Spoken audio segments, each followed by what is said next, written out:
Good morning, ladies and gentlemen. Thank you so much for being with us. My name is Chen. I am honored to be the moderator for this panel. First, please allow me quickly go around this virtual room and introduce you the distinguished speakers. Ning, the founding partner of Blue Elephant Capital, a leading EdTech VC in China. Jeremy Wu, co-founder of Zhang Education, which is a leading online education unicorn in China. Aragorn Li, the operation director from Kuaishou Education. Kuaishou is one of the world's largest short video and live streaming applications. Alex Chen, founder and CEO of 101 Study, which is an education MCN, helping teachers to get fans on the short video platforms and help them become internet celebrity teachers. Phyllis Zhang, vice president of Craze. Craze is the world's most interactive online teaching platform. A very warm welcome to all of you.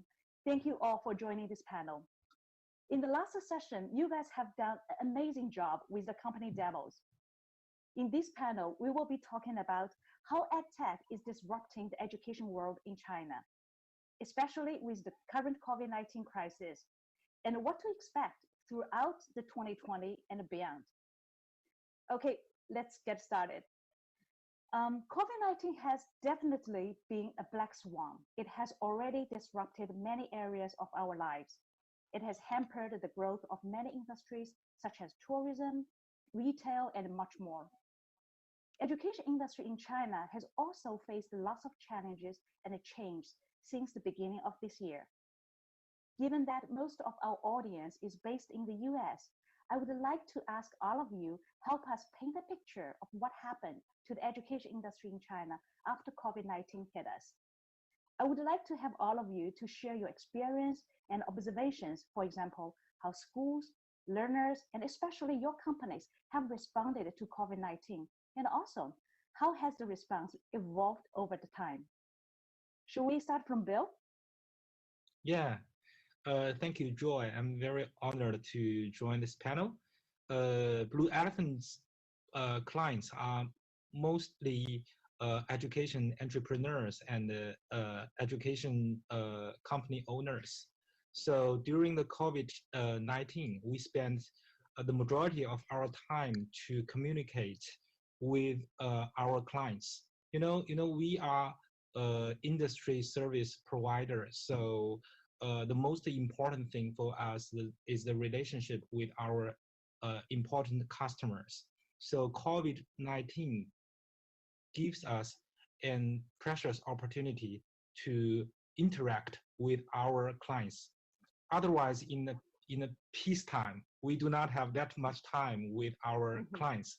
But during the wartime, we spent the majority of our time with our clients. So which build the relationship between us. The relationship during hard time is very priceless. So we see all of our portfolio company CEOs and limited partners also spend a great amount of their time with their customers. So that's the one most important thing that we deal with our own business. Another way of seeing this is that we see most of our clients are top-notch players in the industry. So 90% of them survived during the COVID-19, and they also gained a stronger growth after the COVID-19. That's my way of seeing this industry. Thank you. Well, thank you so much, Bill. What about Jeremy? Do you want to share with us something? Okay, thank you. As the outbreak of this situation, the physical condition of our staff is what we're concerned about the most. To build a good working environment, an emergency group is set up. So we have done all this to make the cooperation work smoothly. At that time, the number of students who have class raised by 300%. So to face this situation, we have built up an all-round and an all-day emergency system immediately, especially in terms of real-time data, monitoring, and feedback. So thanks to the immediate response and experience, we can respond in a short time. So this makes us a very stable online teaching platform. Thank you. Well, that's amazing to hear how great your emergency system has worked and helped your customers and also your colleagues from Zhang Education. Thank you for sharing. How about you, Aragorn? Okay, I need to cost more time. So let me briefly introduce the efforts we made in education during the outbreak of the COVID-19 in China. I received the message on the second day of the Chinese Spring Festival, hoping to make some efforts to provide online education for millions of our users trapped in home. The following project is the first large-scale online co-work together with my colleagues in 17 provinces in China. Fortunately, we made several milestones under the heavy pressure. On February the 1st, Kuaishou launched a new session called Keep Learning During Class Suspension. From February to April, our daily users of this course reached 7.48 million. 99% of high-quality courses have been considered effective for the online study by different Kuaishou users, and the learning times up to 172,000 hours every day. We're proud of our education partners for their support. More than 216 top educational companies, such as TL and New Oriental, have uploaded over 25,000 high-quality courses on this platform. Meanwhile, we work together with some famous universities in China, such as Tsinghua University and Peking University, to bring the high-quality courses on our platform. As we can see that it's such a special period of time, education can still enjoyed by hundreds of millions of people online. Thank you. Well, that's great to hear. You guys have done so well during this COVID-19 period of time. Congratulations. Well, next, Alex. Hi, everyone. My name is Alex. It's my great honor to be here. I started one-on-one study right before the new year of 2020. At that moment, nobody knew the COVID-19 would break. One-on-one study helps teachers to get fans on short video platforms, to help them to get fans, to help them to become internet celebrity teachers. During the past year, we actually helped more than 1,000 teachers to get 70 million followers on Douyin and Kuaishou. The COVID-19 is sad for all the people from all over the world. To be honest, all the online education companies benefit a lot from COVID-19. One-on-one study is one of them. Okay, thanks, Alex. What about you, Phyllis? So yeah, Classroom was an online virtual classroom which was designed only for education purposes. And during the company demo, I shared a little bit about the company already. But here, I think during the pandemic and our users and get just 40 times growth in general across the world. I think it's a strong reason. It's not because of the pandemic, but the Classroom was proof the stability and the learning efficiency and before the pandemic. So right now, I think we get around 60,000 institutions and schools from around 150 countries are using Classroom services. So this is a big milestone for our company. But the challenging part is that and our whole company and start to work and before the Chinese New Year. And we need and prepare the servers and bandwidth. I think quite so Aragorn definitely knows that moment. We need to grab the enough resources and to meet their customers' need. Just like when the Spring Festival that day, and a lot of institutions just come directly and to call us. And they know they cannot reopen after the Spring Festival. They need to find out an online solution, the best they could figure out in the market, provide to their students and the teachers. So they just come over direct to Classroom. So at that time, the biggest challenge is that how much resources, I mean, the servers and the bandwidth, this kind of stuff, we could get and in the market. to provide and the good quality and our classing to the market. Yeah, and also another thing is the training part. This is the first time, I think, for majorities of the offline institutions to move online directly. So we provide and training every day, and for the teachers, and also for the administrators from the institutions to help them and translate online. I think right now, and in general in China market, and all the schools and go back to reopen already. They figured out and they need to implement online and for the learning model, and also for the to keep learning anywhere and anytime. So this is a good part. Cool. Well, thank you so much for the sharing. Definitely after COVID-19 hit us, we have already seen an enormous impact on how we work, how we socialize and communicate, and it has huge impacts on how we learn and teach. There has been a distinctive rise of e-learning, online learning. My next question is to Jeremy. Being a leading online education unicorn in China, Zhang has provided online learning solutions and programs to millions of users.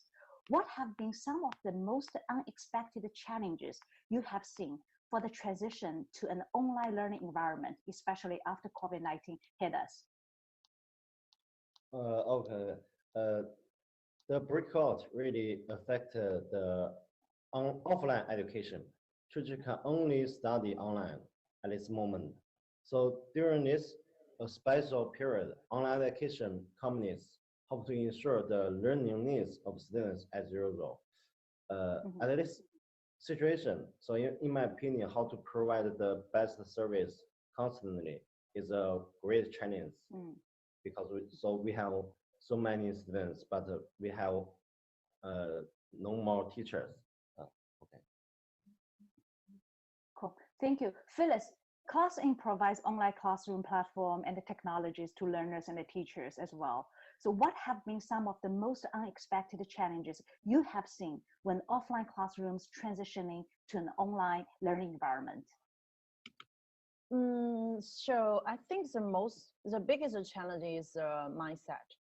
And when people try to embrace new things and in the market. I think in the online education part, and China was kind of leading the transition, right? And we get so many leading EdTech companies and unicorns and across the world. And so we are leading that transition already, but it is focused mainly on the after-school tutoring market. So we can figure it out. And after the pandemic, all the after-school tutoring companies move online quite smoothly. And but for the schools and the universities, I think at the very start, they just want to figure out majorities. They just want to figure out a kind of replacement for the short-term use and maybe they just get a WeChat or get just instant messages, different types, and to meet the short-term need. And they think the school gonna reopen maybe in 1 or 2 months time. And after 2 months time, and people just people realize it's not just like short-term stuff. Maybe this is a new normal and for education era. People try to move and they try to find out the best tool in the market, which could meet the online teaching quality and also engage the students, let's say in half of the year's time. Then so we could find out, and at the very start, it's just leading schools and the universities and EdTech companies come over to ClassIn. But after 2 months, and just in March,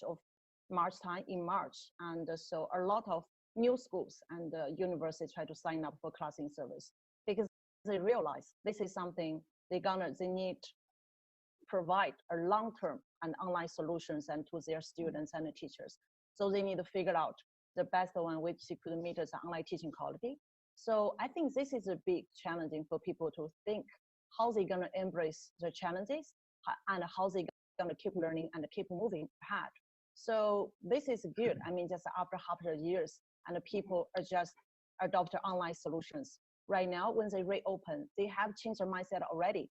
Because right now in China, people are talking about learning model. Even when the school reopens, they still try to pick up online because they think the new normal era and just challenging everyone to embrace something new, to improve the learning efficiency and also to just prepare and for the new challenges in the future. Well, cool. Thank you so much for the sharing. I'm totally with you. I think after COVID-19, the whole society, not only in China, but also here in US, globally, more and more people are embracing this change, doing more online learning. So that's, I think it's really a great thing. So COVID-19 has brought lots of traffic to online learning, but the traffic acquisition is only the initial stage for online learning or online education. So we still have need to complete the commercial closed loop. So Bill, you have seen so many online education companies, mature ones as well as startups. What do you think are the key factors to determine the life and the death of online education companies? I think there are three paramount factors. Number one is the entrepreneurship of the entrepreneurs, because the competition is very fierce in China. We have several companies which have raised billions of dollars from the capital market. So they have very strong arms. They have people, they have money, and they have technology. So the competition is very fierce. So the entrepreneur here in China should have comprehensive abilities, not only the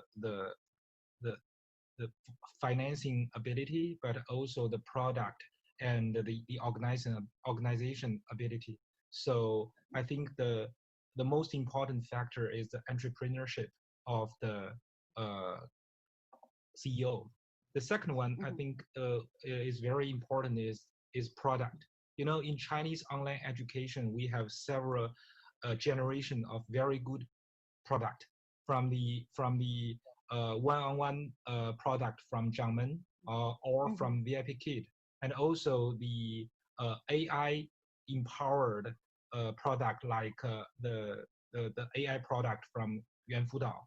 And also I think the next generation small class online product will emerge in the future. So I think the product is the second important factors for a company to survive. The third factor, I think, is the innovation for customer value. I think nowadays the majority of money are paid for the advertisers. So for the traffic, for the customer acquisition. But I think in the future, the majority of money should be paid directly to the people who provide services, who provide technology innovations to build more customer value. So I think if there are few companies who can survive or succeed in the future, they must have one great entrepreneurship of the founders, two great products for the future. Not only the good products in the market, but also some future very potential products. And number three, I think, is the innovations. The company with innovation for customer value will gain the future. That's my answer to this question. Oh, that's great. I remember those three things as well. Number one, people with entrepreneurial spirits. Number two, great product which can meet the market demands. Number three is innovation which can bring more values to the customers. Thank you so much for the sharing. Great. So my next question is to Jeremy. Actually, being the co-founder for an online education unicorn company, what do you think are the most important things to do to make sure the online education companies will not only survive, but also thrive? Okay, you know, users need time to get to know about online education. We cannot acquire students only one way. So education needs more practice.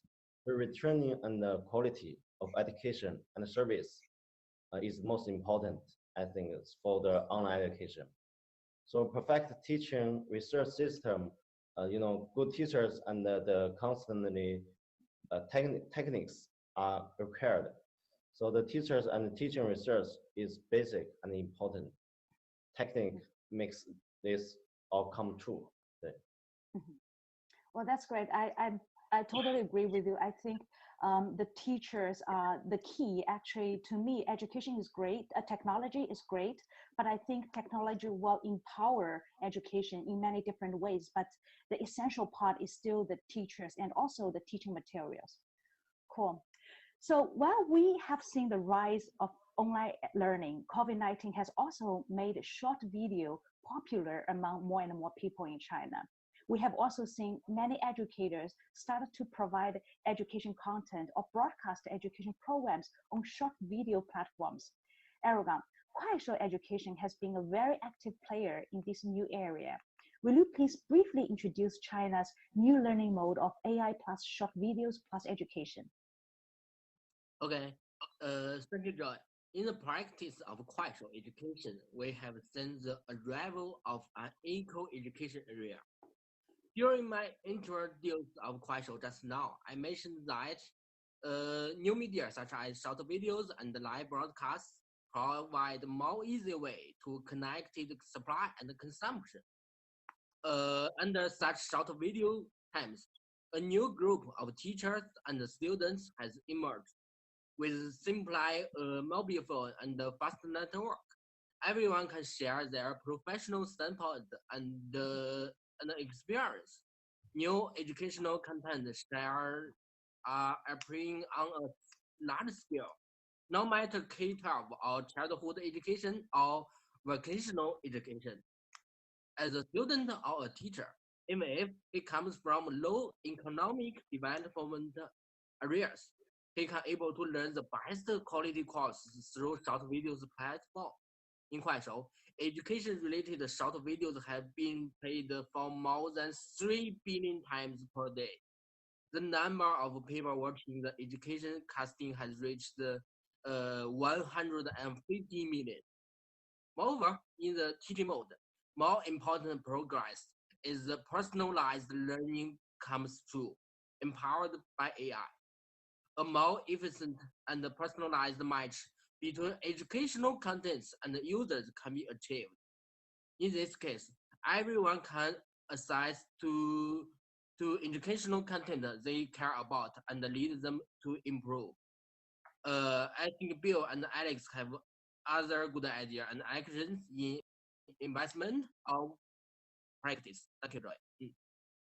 Thanks, Aragorn, for giving us great information about this new learning mode. Alex, being the founder of 101 Study, which is an education MCN to promote teachers, to get fans, learners on the short video platforms, you have a great understanding about this area as well. I have one question for you. Why individual educators and educational institutions want to work with short video platforms now? Thank you, Joy. Douyin has announced that they've reached 6 million daily active users 2 days ago. And Kuaishou, they have like more than 300 million daily active users, which means in total, at least 900 million people are watching short videos on Douyin and Kuaishou every day. If you want to find more customers, they are there, and so all the companies will go there and find more customers. Like 80% of the internet users, they're watching Douyin and Kuaishou every day. Second, more and more teachers start posting teaching videos on Douyin and Kuaishou. More and more students learn knowledge from short video platforms. So it's a great opportunity for all the online education companies to find more students there, and also it's a great opportunity for all the teachers to find students directly from the short video platforms without the companies. And third, all the companies are looking for more customers on short video platforms.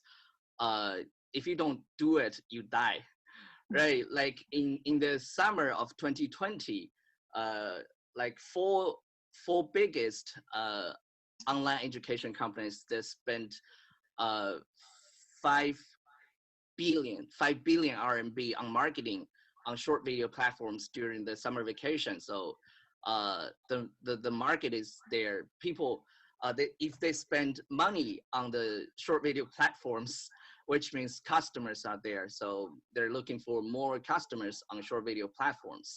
Yeah, thank you, Joy. Cool. Bill, as an investor, do you think this new learning mode of creating short video content and leveraging short video platform is going to be a great trend, like promising trend? Do you think it will bring new big opportunities to the education industry? Definitely. I'm very happy to see some very talented entrepreneur like Alex, who started his own enterprises during the COVID-19 and the short video trend. And I'm also happy to be the only one institutional investor in the angel round of 101 study. And I think that there are three new things that short video platform have brought to the industry. The first one is that each time a new media format emerges, and there are new ways of accumulating users. So short video platform act as a great role in accumulating the demands of the learners. That's one important thing. The second thing is that when you accumulate customers or learners for a certain demand, you can provide supply chain for those demand, which means that we can have more teachers for this specific area. Like someone is doing some classes on Kuaishou or other platform for planting trees, and there will be some people who want to learn how to planting trees to see those short videos. So which means that the supply chain of education content will thrive. That's the second thing. And the third thing is that short video platform are empowered by artificial intelligence, which means that the platform knows what you need and what you want, and they can doing the right match. I believe that in the future, all the education content will be provided from the platform, like water, like electricity for education. And at that time, the most important thing is the right match. You just get what you want in the best way. So I feel that the short video platform or the short video itself is a very important thing for every area, including online education. That's my answer. Well, great insights. I am with you as well. I also think this is a very promising area with tons of opportunities for education. Talking about opportunities for education, Aragorn, Kuaishou Education has seized this great opportunity of short video platform and has successfully expanded beyond entertainment to develop a Kuaishou education ecosystem. You guys have done a great job to understand that the new demand for education. My question to you now is, what do you think might be the future demand for education in China? What do you think will happen to China's education market tomorrow? Okay, there are two old things in China. One called education for all, and the other called learning is good. Through the practice of Kuaishou during pandemic, we believe that the wise of the ancient Chinese thousands of years ago can finally be realized today, once again. According to our education practice in the past, a large number of people are still in silent groups. They are low-income people, students from poverty areas, and a large number of senior citizens. But in contemporary era, based on short videos and live broadcast with AI, our innovative practice in short videos education are like traveler exploring in the dark. When we look up, we can see a sky full of stars, diverse and shining. Everyone has the right to explore and grow in the learning process. That's my answer. Thank you, John. Well, thanks. Bill, I would like to pass the same question to you. Given your role as an investor, what will be the future demand for education, and what trends in education technology are you mostly excited about? Yeah, I'm looking into the future. I feel in the next 5 to 10 years, I'm excited about 4 areas.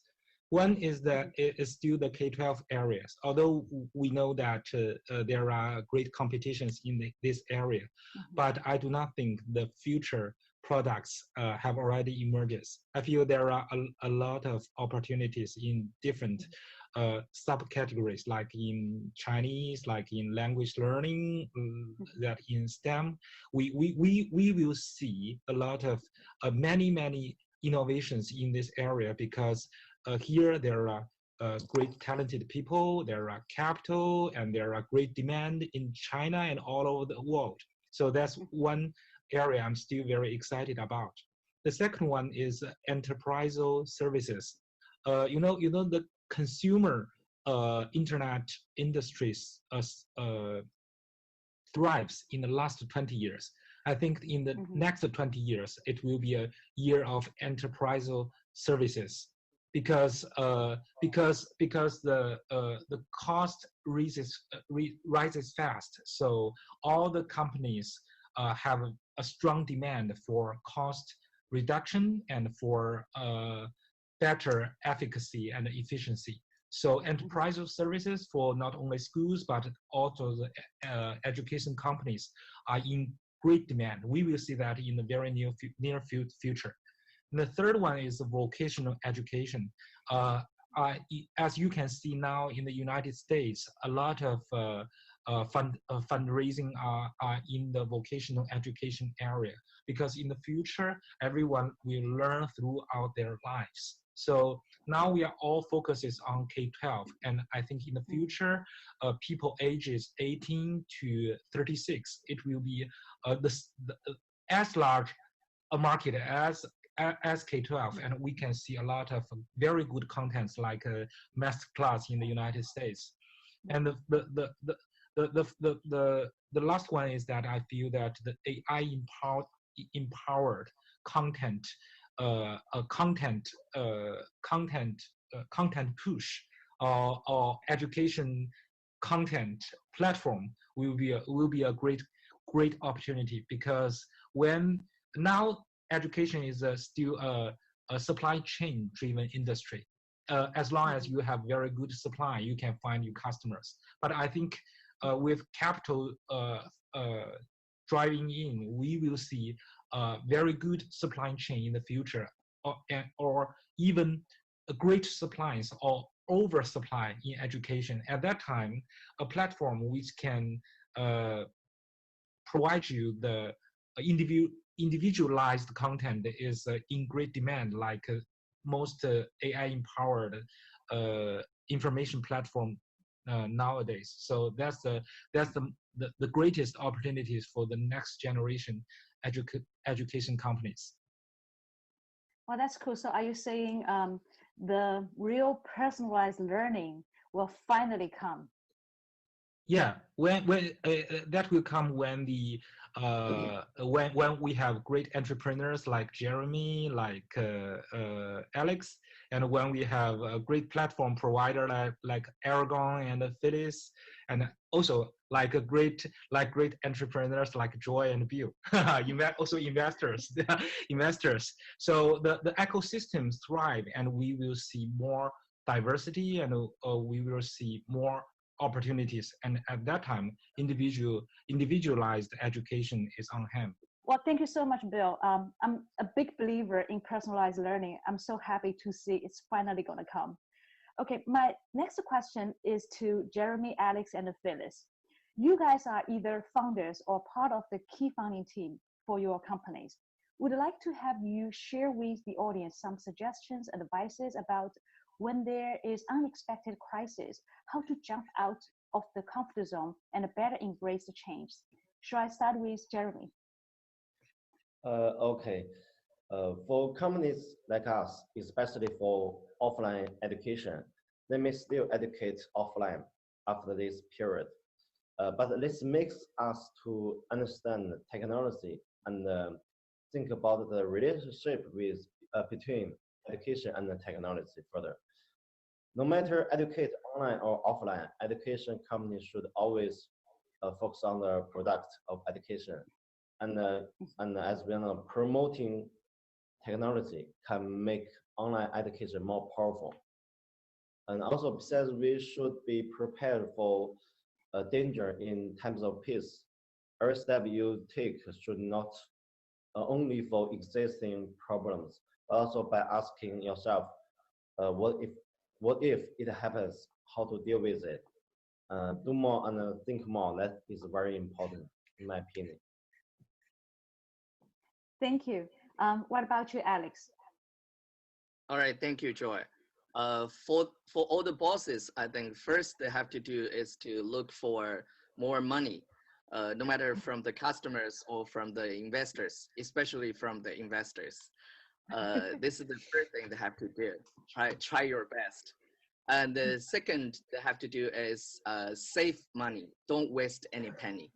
It's so difficult. And third, I think it's hug your family more and tell them you love them. And always remember they love you. Because it's too difficult for all the bosses during this COVID-19, especially for those who are doing offline school businesses. For all the teachers, I think they have more time to prepare for their courses since there's no party anymore. So they have to spend more time to change to prepare for their courses. Second, they have to do is to get used to the cameras, no matter record or like do the live broadcasting, because the teaching style is totally different. So this is what I want to say. Yeah, thank you. Well, thank you, Alex. What about you, Phyllis? I think, and so because since the pandemic, and we saw a few and very good examples. And for example, Peking University. And you know, just Peking University started online and on February 17th. That's when and on the school calendar, and so says, and they need to start on February 17th. They keep their school calendar and also offer the full curriculum and also courses directly from the very first day, because they have a strong mindset, no matter what happened, and also classes need to go on, and I need to keep learning, and for all the students. I think this is a very strong and firm mindset at the very start. And so also just we say Peking University, and during the last semester, they did a very great job. And because for all the subjects and they offer, and even for the global students, they never just stop and offering the classes to all the students. So this is a very, I think, different and mindset when people just see the new challenges. Just like have a strong and a firm side, firm part, and we need to move ahead no matter what happened.